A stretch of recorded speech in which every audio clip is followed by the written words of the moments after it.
my name is Angelina Burklo and I'm designer at WB. I began working on the EDspaces booth in January of this past year.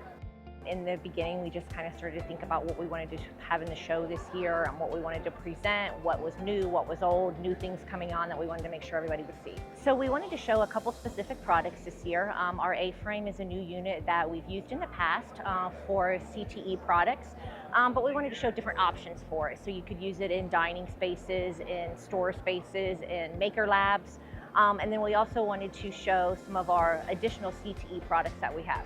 We have 4 different quadrants in our booth this year, and we wanted to be able to show that we can do the classroom furniture, we can do media centers, and we can do dining areas, and then also the new CTE, which is becoming very popular.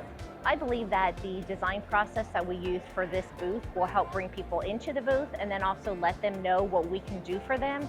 As they're walking through the booth, we can kind of take them through the design process that we can do, and we can help them to make their products and their projects work great. Just like we did for our booth, our design services can bring your projects to life too.